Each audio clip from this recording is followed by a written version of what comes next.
غیب کا علم عطا فرمایا، لیکن نئی بات لائی گئی اور قوم کو لڑایا گیا، اور یہ بات کہی گئی کہ نبی کو تو دیوار کے پیچھے کی خبر نہیں ہے، ایک نئی بات کر کے قوم کو لڑایا گیا، امت میں انتشار پیدا کیا گیا۔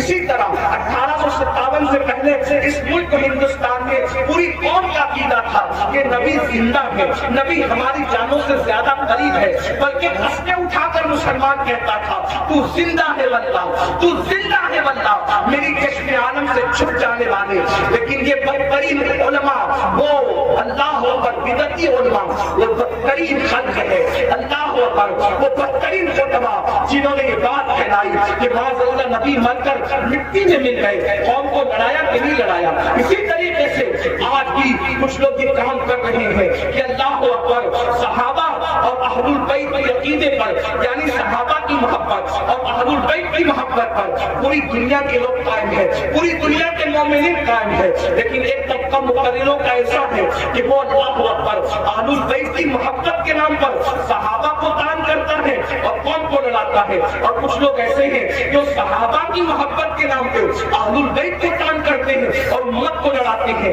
یاد رکھنا، آج قوم کے ساتھ جو کھلواڑ کرنا ہو کر لو، لیکن آخر موت ہے، موت مرنا سب کو ہے، عوام کو بھی اور خطبہ کو بھی۔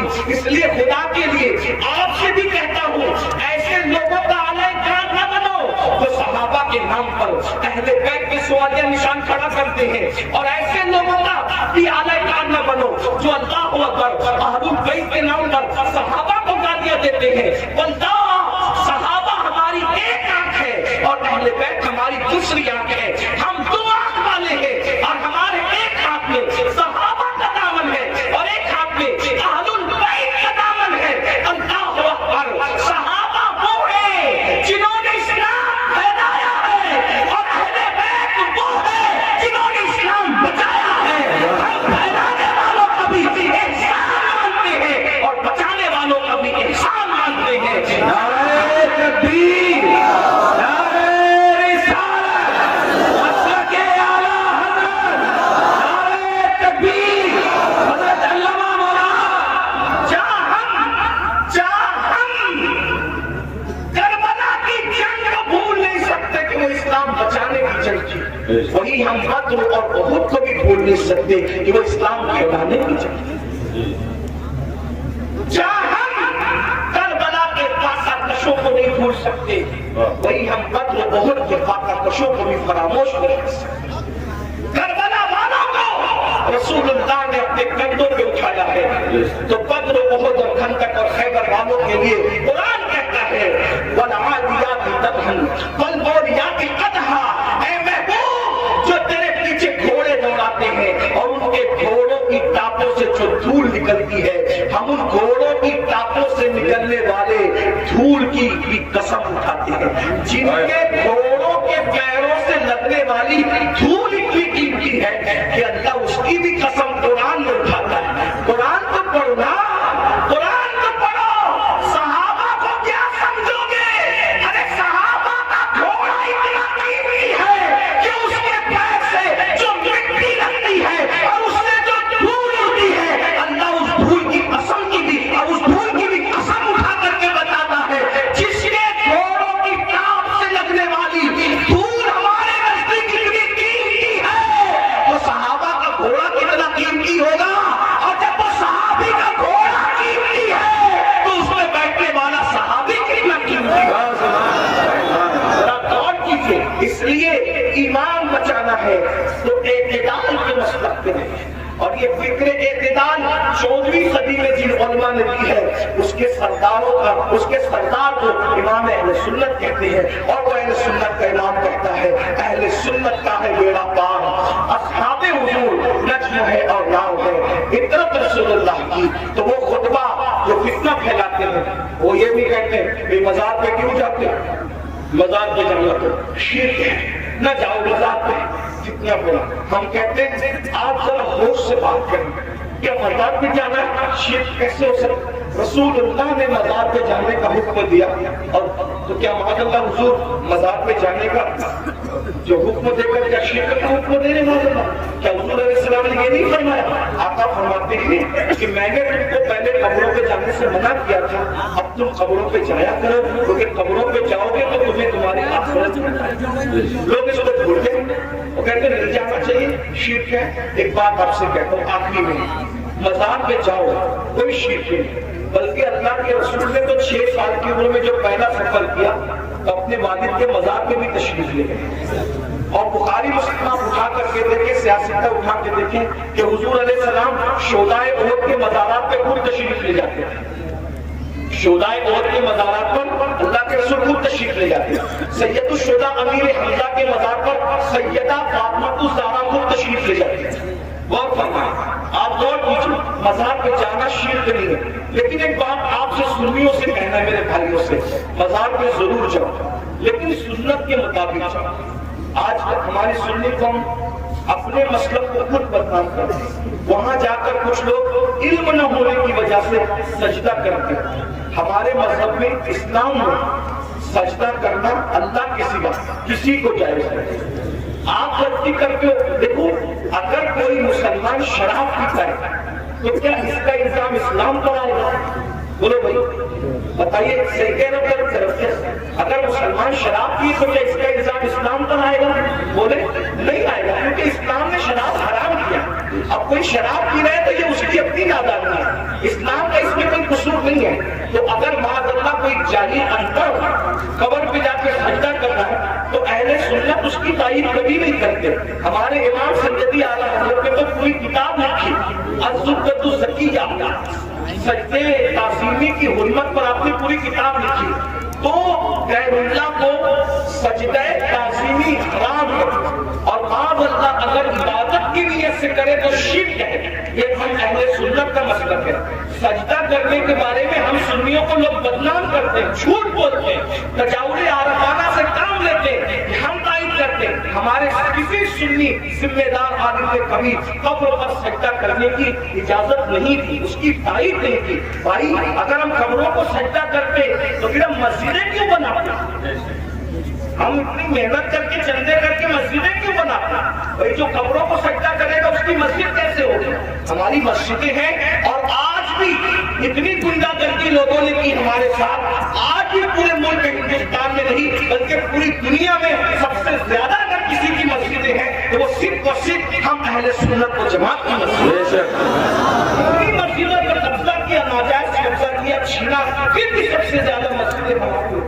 الحمدللہ دلی کی جامع مسجد کے بانی سے لے کر مراد آباد کی جامع مسجد کے بانی تک تاریخ اٹھا کر کے دیکھ لو، سب کے سب آپ کو اہل سنت ملے گا، کوئی اہل بدعت آپ کو نہیں ملے گا، الحمدللہ رب العالمین۔ لیکن یہ بات سنیوں میں تم سے کہتا ہوں، قبروں پہ جا کے سجدہ مت کرو، اپنا اسلام بدنام ہوتا ہے، اپنا مسئلہ۔ اور ایک بات کہتا ہوں، جس چیز سے اللہ رسول نے روک دیا اس میں کبھی کوئی فائدہ ہی نہیں ہے۔ جب ہم اپنے نبی کو سجدہ نہیں کر سکتے، ہم کسی ولی کو سجدہ کیسے کر سکتے؟ ہم کسی پیر کو سجدہ، آپ کو میری بات بری لگے گی تو معاف کرنا، لیکن یہ میں آپ کی آخرت کے لیے کہہ رہا ہوں۔ آپ سوچیں گے نہیں ہمیں تو خدا نے بتایا۔ ایک بات میں آپ سے کہہ دوں، آپ کس کے مرید ہیں؟ آپ کہیں گے میں قادری سلسلے میں مرید ہوں، کوئی آپ کہیں گے میں چشتی سلسلے میں مرید ہوں، کوئی کہے گا میں نقشبندی سلسلے میں مرید ہوں، کوئی کہے گا میں سہروردی سلسلے میں مرید ہوں، کوئی کہے گا میں مداری سلسلے میں مرید ہوں، کوئی کہے گا میں واقعی سلسلے میں مرید ہوں، کوئی کچھ۔ سب سلسلے چیرو حق ہے، جتنے بھی سلسلے حق ہیں، سب سلسلے ہمارے صدر آنکھوں پر ہیں۔ لیکن یہ علماء کی موجودگی میں ایک بات میں آپ سے کہوں ذمہ داری کے ساتھ، یاد رکھیے کسی بھی سلسلے سے مرید ہونا اس وقت تک کام نہیں آئے گا جب تک کہ تم پہلے شریعت کے مرید نہ بنو۔ پہلے شریعت کے مرید بنو پھر قادری ہونا کام آئے گا، پہلے شریعت کے مرید بنو پھر چشتی ہونا کام آئے گا، پہلے شریعت کے مرید بنو پھر نقشبندی ہونا کام آئے گا، پہلے شریعت کے مرید بنو پھر سہروردی ہونا کام آئے گا۔ اگر شریعت کے مرید نہیں بنے تو نہ غوث پاک بنا دیں گے، نہ غریب نواز بنا دیں گے، نہ شاعر نقشبند بنا دیں گے، نہ شاعر سہرورد بنا دیں گے، لٹکتے رہ جاؤ گے، برباد ہو جاؤ گے۔ کیونکہ یہ سارے بزرگوں نے شریعت کے لیے ہی اتنی بڑی بڑی قربانیاں دی۔ اگر غوث پاک ایران چھوڑ کر بغداد آئے تو صرف تحفظ شریعت کے لیے آئے. یہ غریب نواز اپنا وطن چھوڑ کر بلکہ مدینہ منورہ کے مدرس کے غریب نواز 3 سال مسجد نبوی میں حدیث کا درس کیا. اب ہم یہ سب کچھ چھوڑ کر کے ہندوستان آئے شریعت کے تحفظ کے اسلام کی خاطر آئے. ورنہ اور کیا لالچ تھی ان کو؟ کیا کوئی تخت پہ بیٹھنا تھا, کوئی تاج حاصل کرنا تھا, کسی کی کڑیا پہ حملہ کرنا تھا, کسی کی زمین پہ قبضہ؟ کچھ بھی نہیں. ایک ہی مقصد تھا, بھٹکے ہوئے آدمیوں کو پھر سوئے حرم میں دین کے لیے آئے تھے. اس لیے اللہ کو اپنی مرضی سے راضی مت کرو, اللہ کو اللہ کے بنائے ہوئے قانون سے راضی کرو. اللہ کو اللہ کی مرضی سے راضی کرو. تو یہ قبروں پہ سجدہ کرنا حرام ہے اگر سجدہ تعظیمی ہے, اور اگر سجدہ عبادت ہے تب تو مشرک ہو گئے, ایمان ہی نہ رہا. اسی طریقے سے قبروں پہ جاؤ تو بزرگوں کے قریب پر جاؤ, ہاتھ باندھ کر باوضو جاؤ, اور کم سے کم 2 ہاتھ دور کھڑے رہو, اور بزرگوں کی ولیوں کی قبروں کی ایسی تعظیم کرو جیسا ان کی ظاہری حیات میں مل جاتے, جیسے تعظیم کرتے ویسے تعظیم. بتاؤ کیا اگر واسطہ غریب نواز اور بزرگان دین ہمیں مل جاتے تو ہم ان کے اوپر ایسے لٹکتے, ایسے لٹکتے, ان کے اوپر ایسے گرتے پڑتے جیسے کپڑوں پہ گرتے پڑتے. عقیدت اپنی جگہ, بلکہ آپ کو کہتا ہوں رسول اللہ کی مزار انور کو دیکھا تو سیدی اعلیٰ حضرت پکار اٹھتے, پیش نظر وہ نوبہار, پیش نظر وہ نوبہار. مگر سجدے کو دل ہے, عاشق تھے نا, عاشق تھے نا, یار کا جلوہ دیکھا کہنے لگے سجدے کو دل ہے دیکھنا.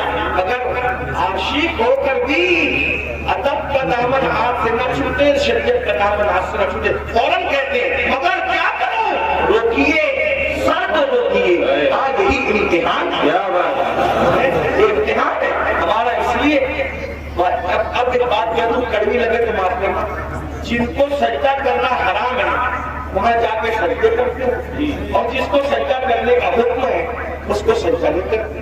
دیکھ لیں ہماری قوم کا حال نہیں, جو 700 مرتبہ پورے قرآن میں کہے کہ مجھے سجدہ کرو, اس کو سجدہ نہیں کرو, اور اس کو سجدہ کرنا حرام ہے وہاں جا کے سجدہ. نادانی دیکھو, علم نہیں نا, یہ جہالت, ان پڑھ پڑھ. یہ علم نہ ہونا ساری گندگی کی جڑ ہے.